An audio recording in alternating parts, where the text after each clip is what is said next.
Okay, raise your hand if you've grown up or spent some time in the South. Okay, keep that hand up if your little town has like a central square. And mine had a courthouse and a 5 and dime, anything like that in your town? Keep your hand up if your town had one of those statues of a Confederate soldier. Okay, that's the world some of us live in or came from. Before the issue was Confederate soldier statues, people used to argue. Do you remember what they used to argue about before that, about smacking right in front of the courthouse? 10 Commandments. Let's put up the 10 Commandments. Etch them in stone right there. Hang them in a park or a courtroom or a school, something like that. And don't get me wrong, I am good with the 10 Commandments. I might interpret some of them differently. I might think they serve a different role in God's story. I might break different ones than you. I think the church ought to get them right before we start pushing them on other people. But through all that, I still very much believe there's something important about having a holy vision for life and culture. Do you want a better life? Do you want a better culture? Okay, that's good. But what's better than better? English teachers, what's better than better? There you go. That was an easy one. And what if God had a best way to live and a best way to organize the world and all the people in it? And if God had that, what if Jesus had, given a sermon where he just kept saying over and over, you heard Moses say this thing over here, but I tell you something better, different, deeper. What if in that sermon Jesus gave his own list? Not to replace the 10 Commandments, but maybe to fulfill them. Not to talk about what else not to do, but what makes us blessed. Not to condemn us for anything that we failed to do, but what makes us a hallowed community. And of course, there is such a list. It's called the Beatitudes. And it shows up right at the beginning of the Sermon on the Mount, Jesus' longest recorded sermon. Usually the longer ones aren't better, but we're just going to give Jesus the better on this one. This is best.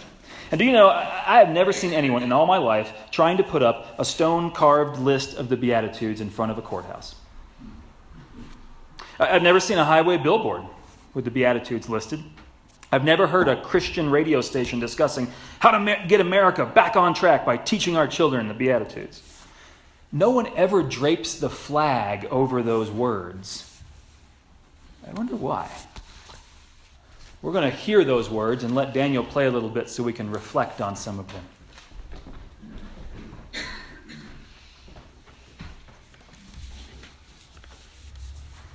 Today I'm reading Matthew 5, 1 through 10.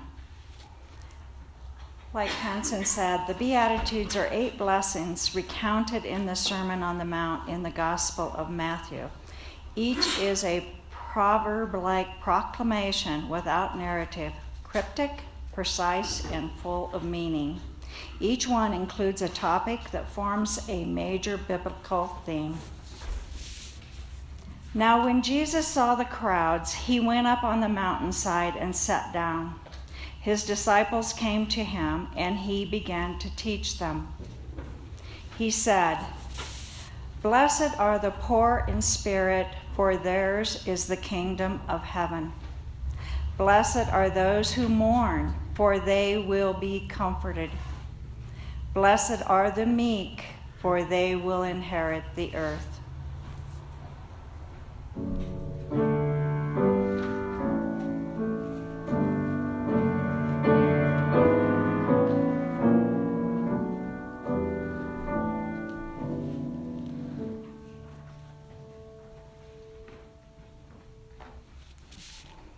And again, blessed are the meek, for they will inherit the earth.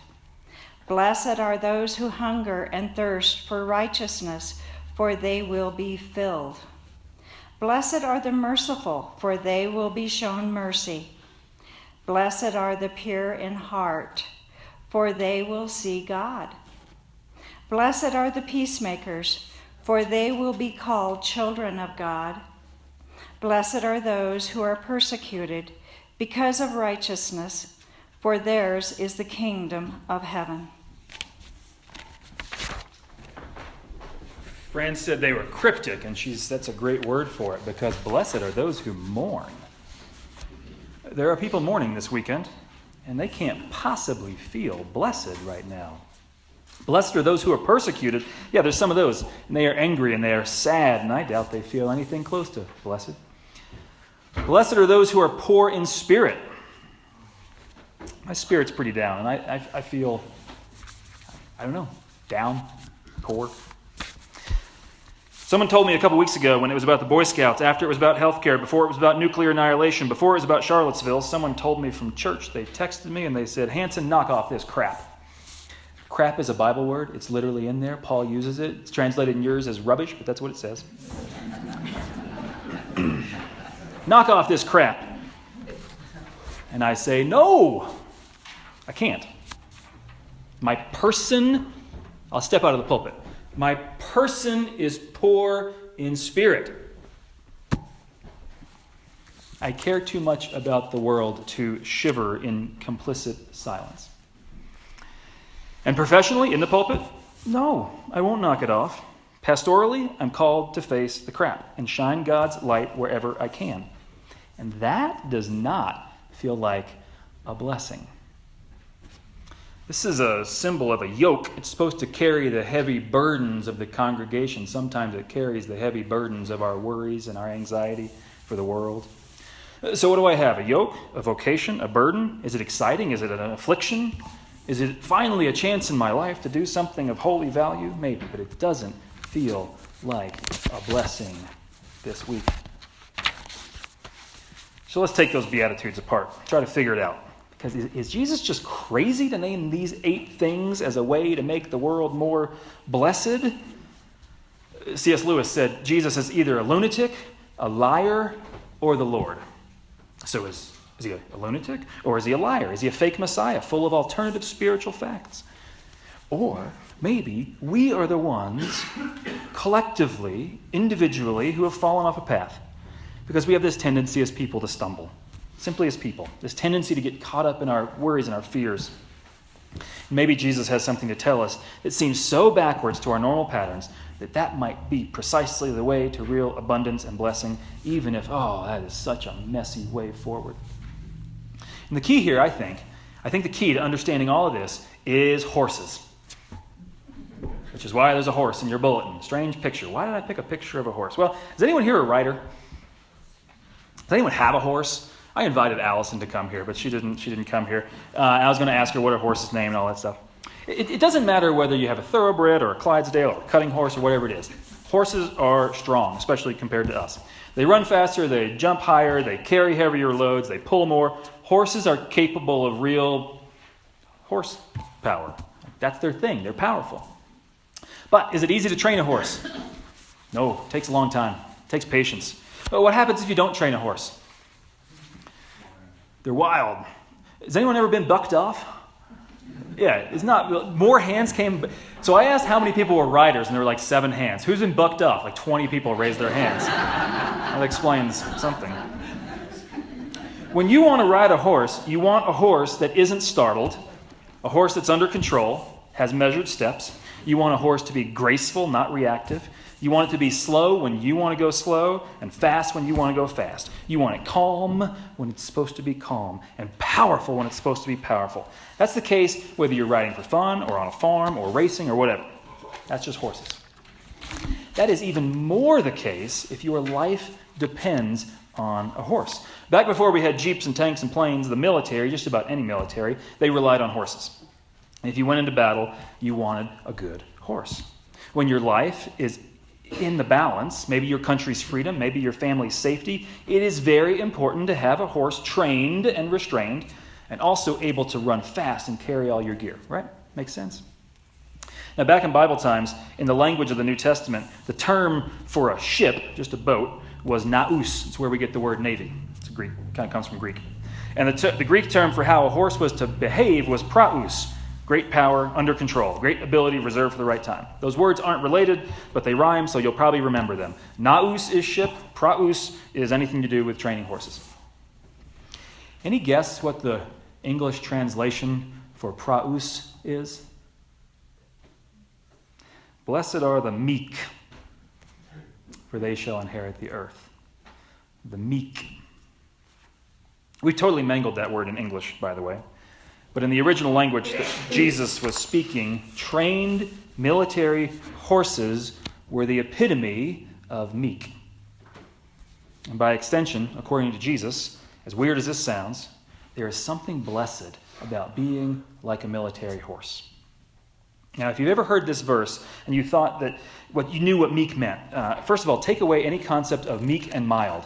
That's not the Bible. It's a children's song from long ago. It's not even in the language. It just doesn't work. Second, take away any unfortunate association between meek and weak. That's a rhyme, so you'll probably remember it, but those words have nothing more in common than ships and horses. So according to the way Jesus was using praus, meekness is, blessed are those who maintain their control in the face of overwhelming emotion.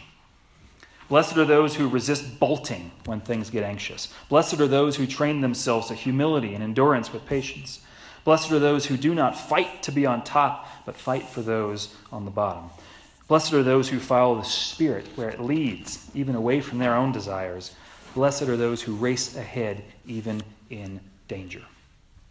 Blessed are the meek, like that. Now again, Jesus might be saying this because he's crazy. Especially as a leader, like Jesus was, some people expect you not to rock the boat. Don't get so political. Just stay mild. Don't get caught up with all this other stuff. Or, if you're like anyone else in the world today, that kind of meekness seems so idealistic. Because obviously the only way to live better in this world is to use your power whenever you can to win and always show people your force, because that's what strength is for. Might makes right. Another rhyme, which isn't true. But maybe there's something to power. Maybe that is a way to a better life, make the world great by unlocking desire and competition. That's the whole point of America, by God, so it has to be right. And if that's what America says, that must be what Jesus meant. So blessed are the rich and powerful, so they run the world. Blessed are the privileged and those who think they've been oppressed, and let them carry out whatever nonsense they want while we sit here mildly, waiting, making excuses, blaming the many sides. Is there something right about that? Or maybe Jesus was telling us, maybe, instead of great or better, the best way toward life. The way to a blessed life is to turn the values of the market upside down. To turn the sense of superiority of anyone over anyone upside down. Maybe the way to a blessed life and to a blessed world is to question and resist all those basic cultural assumptions we walk through. Maybe the way to a blessed world is to control your anger when it needs to be controlled, like those clergy who stood facing an armed militia yesterday. They stood there quietly. It's angry men in full gear with their guns. Maybe the way to a blessed world is to not get spooked by the drama, even when it follows you home, even when it chases you online. Maybe the way to a blessed world is to follow the difficult and countercultural guidance of the Spirit, even if it has difficult implications for your personal life and your political life. Maybe the way to inherit the earth is not by subduing it, but by subduing yourself. By staying open to forgiveness while being able and capable of naming the shame and depravity around. Be willing to listen without giving hate a platform to speak. Maybe the way to meekness, remember, it comes from a context of war. Jesus said, blessed are those who are praus. And while no one wants to fight, maybe we are called to be ready to face the blasphemy and abomination of every form of oppression and marginalization that our most deplorable neighbors can dream up. Maybe we should be ready to face it within ourselves. And this is the wild thought. That's where things kind of, okay, we're right there. Now we're going to ramp it up a level. I've been accused of hyperbole in my past, but I hate how often it is that history bears out my fears. But what if this weekend was the final straw to start, what do we call it? World War III? Not nations, not boundaries, none of that old hat stuff. We're past that. What if we have lit the fuse, the torch, of an ideological war played out everywhere, in every town, in many homes? Pray to God it is fought with something other than guns and cars and fists. But here are Jesus' words that I have really not understood until I heard them again this week. Do not think I've come to bring peace on the earth. I have come to bring not peace, but a sword. I've come to set a man against his father, a daughter against her mother, and a daughter-in-law against her mother-in-law. And one's foes will be members of one's own household. What if my nightmare is right, and when Daniel finishes the last hymn and we finish the last coffee, there are 20 angry men, white, outside, ready to set fire to the building, or one car ready to plow into anyone who dares to name this heresy. What if, let's move from World War III to a more religious analogy. What if we have broken the seal on Armageddon itself? Now, Armageddon, some of you have heard of this. It's actually a place in Israel, but more so it's an idea. And in Revelation, gosh, this is 2 weeks in a row with Revelation. That's never happened with me. But this is the place where the armies gathered for one final battle between the just and the wicked. Winner takes all. Some people think that was a literal armies of angels and demons. Others, 1900 years ago, really hoped it was the Jewish revolutionaries and the Roman soldiers were just going to come to a final battle. And some understood, for all time, that what we're talking about is a battle between the just and the wicked right here and right here. A metaphorical sword that even divides our own heart to shave off any stain of racism and bigotry that it can. And if you are one who does not like conflict and you just want everyone to get along, and you blame both sides yesterday, and you want to deflect responsibility, just a few small extremists, even though deflecting that responsibility for a few small extremists is what props them up, or if you just can't be asked to care about yesterday, here's what Revelation has to say about that before Armageddon. Here's what leads up to Armageddon. The words of John, "Since you are like lukewarm water, neither hot nor cold, God says, I will spit you out of my mouth. You say I am rich. I have everything I want. I don't need a thing. And you don't realize that you are wretched and miserable and poor and blind and naked." In other words, God says, pick a side. That absolutely does not mean pick a side red or green or blue or any of those colors. That means choose this day to be on God's side to resist this evil, or don't. And what is Jesus' side? While you're deciding, it is always with the victim. God's side is always with the victim. Who are the victims this week? The one person who died. The many who were injured by angry men on a mission for stupidity. The many people scarred by intimidation. The hundreds of thousands who are starting to wonder whether they need to move away from the South, like it's 1930s Germany. And if you think I'm hyperbolic about that, start talking to some people in the South. The victims are the millions who continue to lose hope in this country and the world. Those are the victims. And some say, yeah, but there were Black Panthers there, and Antifa showed up and escalated the violence. Yeah, that sucks. They wouldn't have existed unless this whole stew of Unite the Right was there. But I'm happy to denounce those methods because Jesus was very clear. Let me do another Bible story for you here. Jesus was very clear with Peter to put the sword away. And that story about in the Garden of Gethsemane, some religious scholars really read between the lines and they point out a little bit about history here.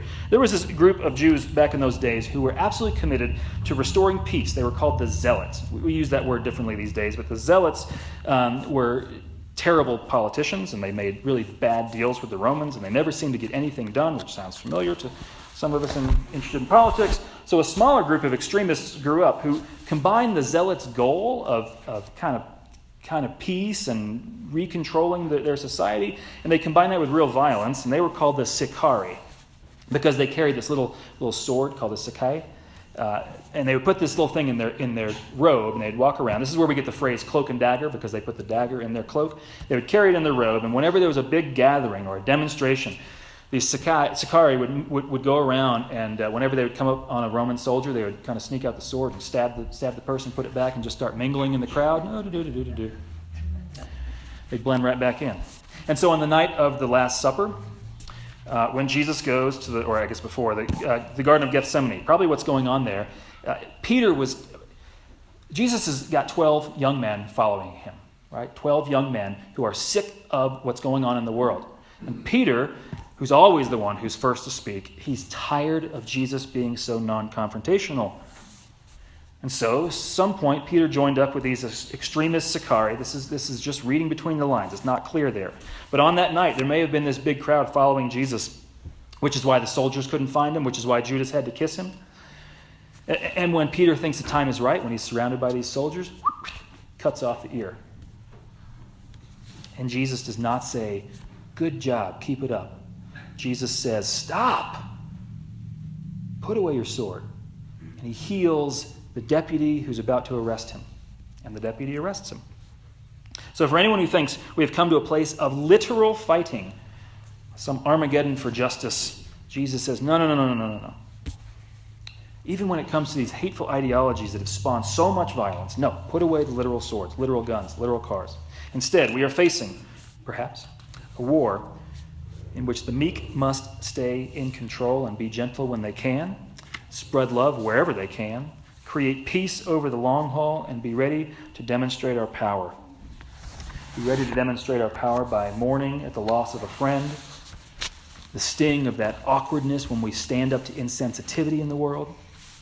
Showing your tears and your grief in public takes such courage. Condemning acts of bigoted aggression, whether committed by a known hate group or tacitly supported by a church or a person or a government. Blessed are the meek.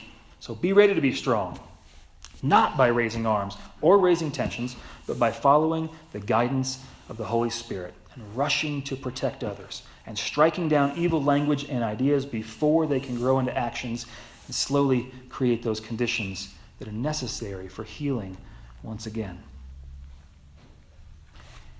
If Jesus is onto something here, and I can't convince you of that, he can't convince you of that, there's no way to prove that. You either try to follow it and discover that gentleness and power can complement each other, or you refuse and you keep trudging along.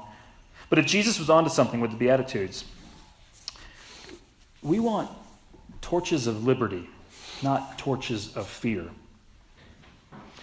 We want Maya to light this candle of peace, not allow our young people to grow up with fires of hatred in their heart. We want songs of joy and somber realization, not chants of evil. We are a gathering of support and solidarity and prayer, not a gang of chaos, and not a sanctified excuse to prop up Nero's throne and the tepid mouths of, but I'm not racist. If Jesus was right, we need to turn the whole world upside down. We need to turn around the values that move us, what is acceptable to say and do. We need to turn the whole world upside down by welcoming sadness with hope, by mourning our losses well. We need to turn the whole world upside down with motives that are pure and methods that are peaceful and patience for the persecution. If Jesus is right, upside down starts with you. And it starts here. Blessed are you, children of God. May God be with you. Emmanuel, may God be with you on this journey. Amen.